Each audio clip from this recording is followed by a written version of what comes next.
relation, à l'oseille, on met l'accent. Bienvenue dans Flouze Thérapie, le podcast qui t'aide à guérir ton rapport à l'argent, sans bullshit ni culpabilité. Je suis Suzy Mallette, coach money mindset, et ici, on parle cash. On gratte là où ça fait mal et on transforme ta relation à l'argent en profondeur, une prise de conscience à la fois. Chaque semaine, je te propose des épisodes qui vont droit au but, des réflexions puissantes, des outils concrets et parfois même des interviews sans langue de bois.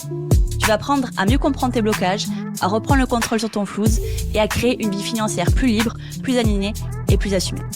Prête à faire la paix avec ton fric et à reprendre ta place ? Alors c'est parti pour l'épisode du jour.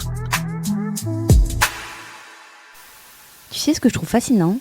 C'est qu'à chaque fin d'année, on regarde nos comptes comme si en fait on jugeait notre vie. Comme si c'était bien ou pas bien, comme si on devait en fait cocher des cases. Et si je te disais que ton année financière ne parle pas d'argent, elle parle de toi, de ton état interne, de ton système nerveux, de tes moments de survie, de tes élans, de tes désirs qui ont été étouffés et de tes peurs aussi que tu montres à personne. Je sais que cette idée, elle peut secouer et être un peu inhabituelle, mais si tu veux repartir sur de vraies bases en 2026, en fait, il faut tout simplement que tu arrêtes, qu'on arrête de regarder nos finances comme un bulletin scolaire, parce que c'est pas ça. Ton année financière 2025, c'est tout simplement ton miroir. C'est ta radio interne, ce sont les traces de comment tu t'es géré, ou pas, dans les moments où tu n'avais plus de jus.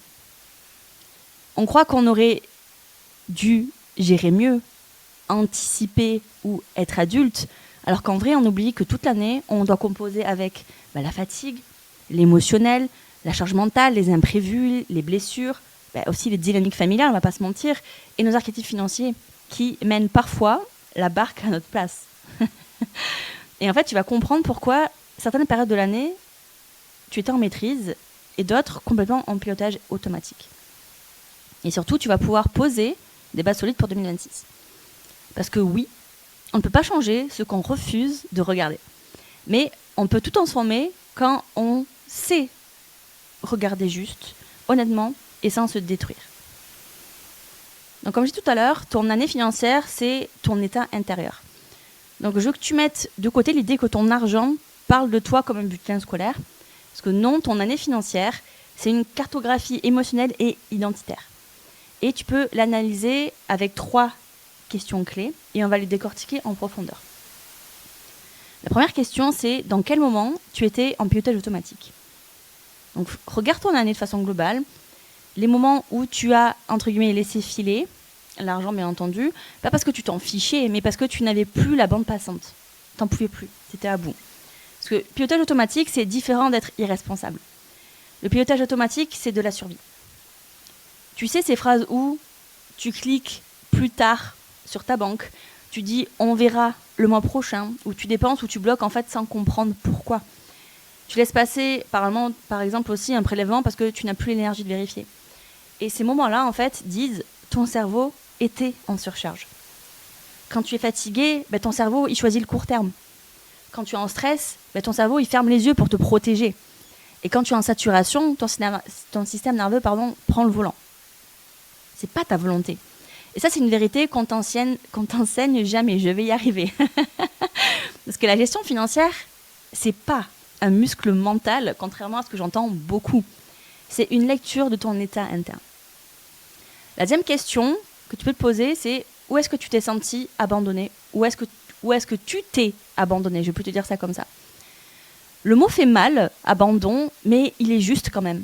Parce que regarde les périodes où tu as arrêté de suivre, je parle de l'argent bien entendu, de planifier, de regarder ou de te prioriser, ou tu as arrêté de faire pour toi. C'est pas je suis nulle, c'est pas je suis bordélique, c'est pas je suis pas faite pour gérer, non. C'est j'étais à bout, j'ai mis ma vie en mode off, entre guillemets, et le problème, c'est que quand tu t'abandonnes intérieurement, tu t'abandonnes aussi financièrement. Parce que du coup, ton argent, c'est juste une matérialisation de toi. La troisième question, c'est où est-ce que tu as protégé, ou plutôt qu'est-ce que tu as protégé coûte que coûte. Même dans une année difficile, tu protèges toujours un truc, tout le temps. Et ce que tu protèges dit la vérité sur ta personnalité, tes besoins profonds, tes priorités réelles, tes archétypes dominants aussi. Et certaines femmes protègent, tu me diras ce que tu en penses si c'est ce qui te correspond, le confort, la discrétion, la stabilité, leurs enfants, si elles en ont, leur sécurité émotionnelle, leur image, leur business, leur plaisir, leur contrôle, etc. Ce que tu protèges instinctivement, il est dur ce mot à dire, c'est ton noyau en fait. Ça dit ce qui compte vraiment pour toi quand tout part en vrille. Maintenant, je vais te raconter un truc que j'ai jamais raconté dans mon podcast.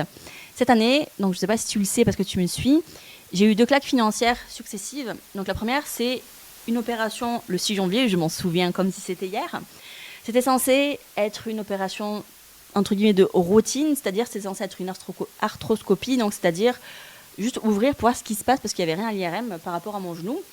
Et du coup, je me suis réveillée avec une douleur atroce et le chirurgien m'a annoncé au téléphone qu'il m'avait suturé le ménisque et que du coup, je n'allais pas pouvoir marcher, conduire, etc. pendant plus de 2 mois. Donc c'était imprévu pour moi et hyper violent parce que du coup, c'était pas du tout dans mon agenda d'entrepreneur qui est hyper organisé, pas non plus dans ma to-do list. Donc forcément, ça a mis pas mal de choses à l'envers. Et la deuxième claque, c'était du coup l'arrêt maladie. Parce que forcément, j'ai pas pu travailler pendant au moins 2 mois, même si j'aurais pu travailler sur l'ordinateur. Mais l'opération et l'anesthésie m'ont vraiment, vraiment fracassé. Du coup, je me suis dit, ça va être serré, même si je gagne un petit peu moins que mon activité de base, ça va le faire. Je suis money coach, je suis préparée, j'ai une épargne, je gère. Et là, du coup, grosse surprise, qu'est-ce que je découvre ? La sécurité sociale me verse 200 €. Donc oui, 200 € pour plusieurs semaines. Et je te laisse imaginer la sensation. Et puis la suite, la descente émotionnelle, la dépression qui s'est installée, pas que par rapport à ça, mais par rapport aussi à des événements perso aussi en amont. Mais j'ai pas eu tout ça par dramatisation, mais c'est parce que mon corps, il a lâché. Parce que tout s'est accumulé depuis un certain temps. Et pendant cette période, en fait, j'ai vu mon épargne de précaution fondre petit à petit. Et à ce moment-là, j'ai compris un truc assez violent, c'est que si j'avais pas construit une épargne solide toutes ces années, j'étais foutue, mais vraiment. Et tu sais ce que ça m'a appris d'autre ? C'est que dans ces moments-là, non, je vais formuler ça autrement, c'est que justement, c'est pas dans les moments où tout va bien qu'on voit la vérité financière. C'est dans le chaos.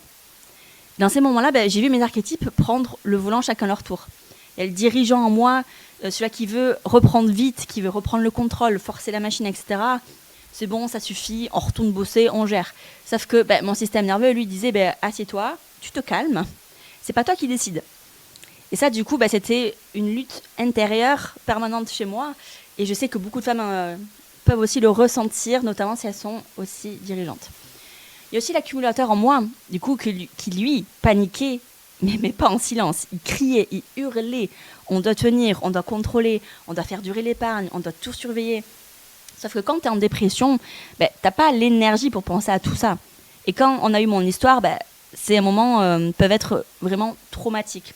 Et donc forcément, tu vois l'épargne diminuer et tu dois accepter de ne plus être dans la maîtrise. Et ça, c'est dur. Et du coup, il y a mon 3e archétype, donc l'anticonformiste en moi qui, du coup, lui disait on va pas se laisser dicter notre vie par un relevé de compte. Ce côté un peu rebelle à me dire on va survivre, on va improviser, on va trouver un moyen. Et du coup, ce côté-là, il voulait vraiment fuir le cadre de ne pas sentir cette vulnérabilité. Et pendant un moment, ces 3-là, ils ont mené leur barque de façon successive. Et mon relevé bancaire, je te jure, c'est vraiment un ECG émotionnel. On voyait vraiment quand j'allais mieux, quand je replongeais, quand je reprenais un peu de pouvoir, quand je lâchais prise, quand j'étais en mode survie, ou quand, par exemple, le dirigeant tenait le bon bout. Et c'est ça que je veux que tu comprennes. C'est ton année financière, c'est une trace, c'est une empreinte, en fait, de ton année intérieure. Pas un bulletin, mais une histoire. Du coup, comment transformer cette vérité en pouvoir pour 2026 ? Donc maintenant qu'on a posé un regard lucide, on va passer en mode reconstruction. Parce que l'idée, c'est pas de regarder ton année avec honte. C'est pas du tout ce que je veux. C'est vraiment vous amener vers une compréhension et avec stratégie. Donc voilà comment tu peux transformer tout ça en fondation solide. Donc la première étape, c'est d'aller identifier tes 3 zones de survie. Donc prends ton année et repère les 3 phases où tu étais éteinte, absente, en pilotage automatique, hors de toi, ou que sais-je encore, quelque chose de plutôt, on va dire, négatif. Et du coup, qu'est-ce que ces périodes disent de ton état intérieur, de tes besoins non couverts, de tes limites dépassées ? La deuxième étape, c'est d'identifier tes 3 zones de maîtrise. Donc là, c'est plutôt les périodes où tu te sentais lucide, posé, organisé, en contrôle et aligné. Du coup, qu'est-ce qui fonctionnait dans ta vie à ce moment-là ? Qu'est-ce que tu avais mis en place ? qui étais-tu intérieurement. Et ces zones-là, vraiment, que ce soit l'étape 1 ou 2, sont vraiment précieuses parce qu'elles montrent vraiment comment tu fonctionnes, quand tu vas bien et quand tu vas mal. La troisième étape, ça va être d'identifier les 3 choses que tu as protégées toute l'année. Donc j'en parlais tout à l'heure, c'est ton noyau, et en 2026, ce sera ton point de départ. La 4e étape, c'est d'aller ajuster ta gestion en fonction de tes archétypes. Et c'est ici que Boost ton oseille entre en jeu, bien entendu, parce que dans ce programme, tu vois comment fonctionne ton cerveau, ce que ton schéma protège, ce que ton archétype protège, comment adapter ta gestion à toi, comment prévenir la survie, voire même le plaisir, etc., comment tout gérer, comment automatiser si tu n'as plus d'énergie et comment structurer sans te cramer. Ça t'amène vers un alignement, même quand ta vie est en pleine secousse. C'est pas une meilleure méthode de budget, c'est vraiment un ajustement identitaire parce qu'on parle de toi et de ta propre personnalité. Et tu gères ton argent en fait comme tu te gères toi. Et pour être honnête, vraiment, si j'avais pas mis en place tout ce que j'enseigne dans Boost ton oseille, j'en serais pas là aujourd'hui, je serais clairement dans une situation hyper délicate. Donc ce que je veux que tu retiennes, c'est que ton argent n'a rien à te reprocher, il t'a tout simplement raconté des choses, et maintenant que tu l'as vraiment écouté, tu peux repartir sur des bases vraiment propres. Ta mission, comme je disais, c'est d'identifier ta zone de survie, ta zone de maîtrise et ce que tu protèges. Tu peux aussi observer quel archétype ou quels archétypes au pluriel a ou ont pris du coup le volant cette année. Et si tu ne connais pas, tu peux faire mon test gratuit que je te mets en description.